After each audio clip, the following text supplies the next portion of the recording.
This tutorial discusses nation as a concept. So how in social sciences can we work with this concept? Which of course is really difficult because it's not really easily quantifiable.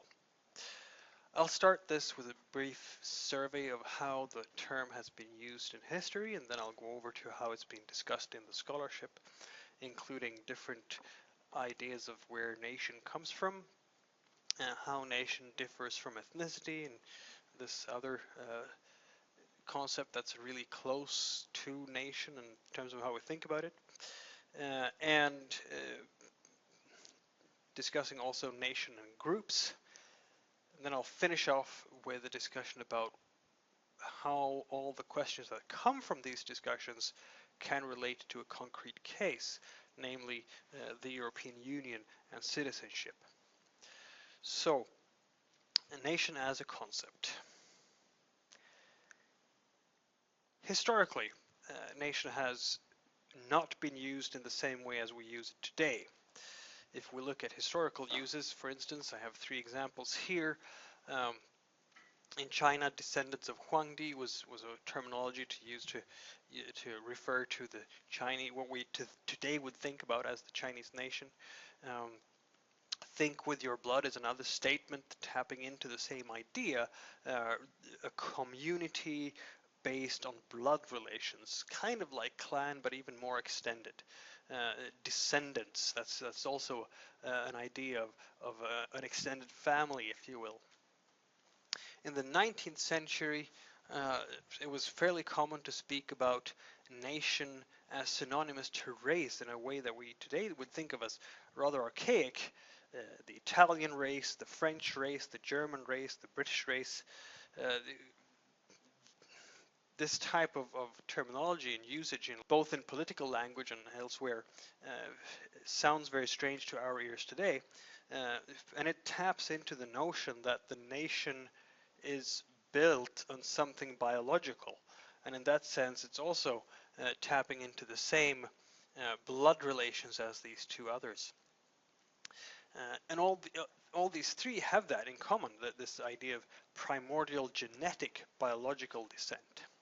We can even trace that in the etymology of the word, Latin nasci, being born. But in the Middle Ages, the word nation was used in a quite different way. A student nation was just a designation of where a student was born.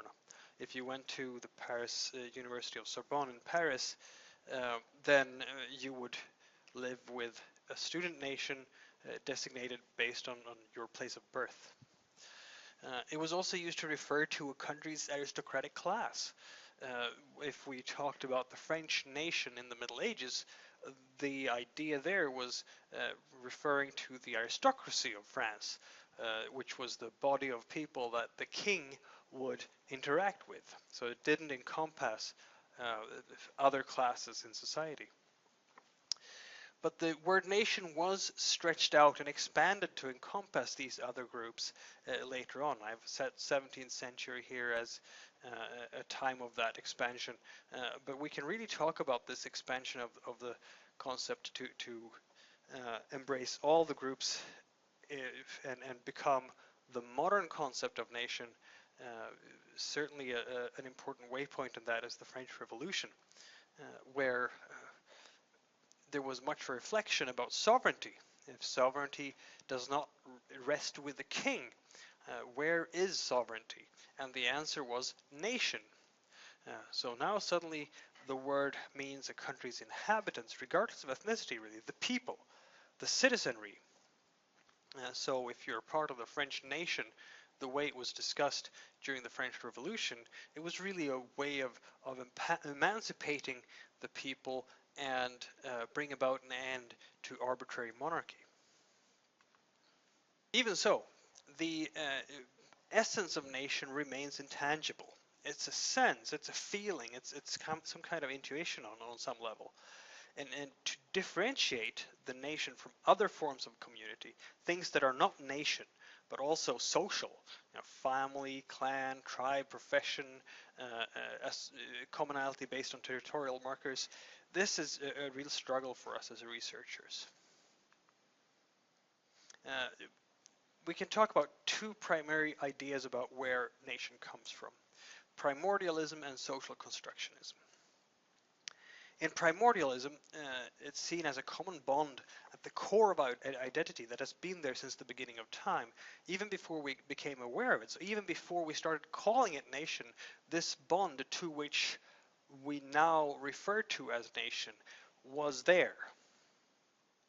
That's the core idea in primordialism.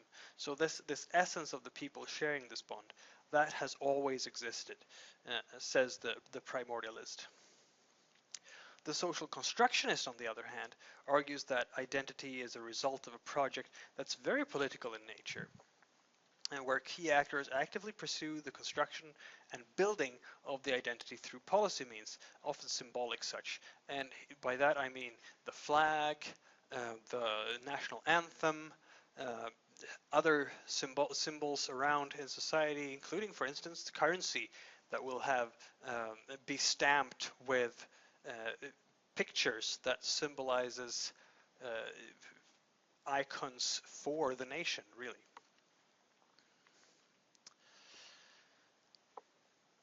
So much for the origins. We still have to separate nation from other things. So how do we define nation and how do you define ethnicity? These two are really close to each other as terms. So when we talk about nation, we commonly refer to some form of commonality that is including but not limited to history, culture, language, religion, self. It's self-defined in some way. It's an attitude. Maybe it's a self-aware ethnic group. Here's an interesting question. Is the American nation equal to the German nation? In some ways maybe, in some ways not. Here's a way to answer that question. We can talk about really two types of nation. One is a civic and one is an ethnic. The civic nation bases nationhood on citizenship and a shared political system. And here is really the example of the United States of America. And note the significance of the Constitution. The Constitution is something that all Americans share, but it's definitely not biological or genetical or by blood or anything like that. It's by history, a common history in a common political system. And the basis for citizenship in the United States and the principles, the legal principles for citizenship is called jus soli, which means that anyone who's born on that soil gains citizenship and thus is part of this nation. The ethnic nationhood, on the other hand, is very much based on the idea of common ethnic ancestry, and a classic example here is Germany.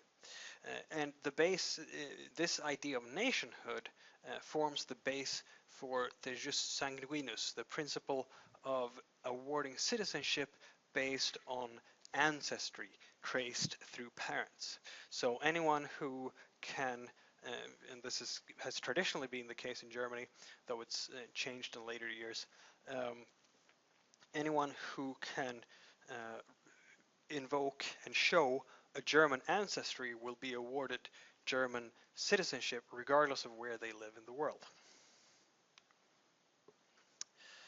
So ethnicity and nation are really close to each other in our minds and how we use them. And the two have in common that we tend to think about them very much in these terms. It's this notion that ethnic groups or national groups, because these ideas bleed into each other, are really internally homogeneous and clearly externally bounded. This notion that we can clearly identify. Just look at a map. You know, we have this idea that if you live in France, then you're French, which is different from being German. The two are separated by a border, and the intuitive idea then is that they will be internally homogeneous and fairly clearly externally bounded. Thinking that way, though, leads to essentialization. And that's the creation of stereotypes based on misconceptions and their misrepresentation of the other. In other words, we think that the others are all in a certain way. And then we think they're all homogeneous and so on. And that can be very dangerous to assume. Because in the real world, ethnic groups aren't really clearly externally bounded or internally homogeneous. It looks more like this, where you have people with all sorts of different backgrounds, all sorts of different outlooks that share some form of commonality, but what kind of commonality and how much this is shared really depends on circumstance to a great deal. So how does all this apply to the nation and the EU and citizenship in the Union? Well, the EU institutions challenge the traditional Westphalian nation-state sovereignty. And if you are an EU citizen, uh, belonging then becomes really a transnational question. So as a European, what should you feel most? Should you feel most attachment to your nation, your state, because those are not the same thing, or the EU? And what principle should EU citizenship be based on? Jus soli or jus sanguinis? Should it simply be to take the nation-based form of identity and then extend it to the transnational level? The problem with doing so, of course, is that when you do that, then what you do is extend the idea of a homogeneous nation to an idea of a homogeneous continent, which is still exclusionary in some sense. It just moves the principle of homogeneity from national to continental level, and that might not be entirely easy, particularly given the diversity that already exists on the continent. So this was a short overview of the difficulties of working with nation as a concept in the social sciences.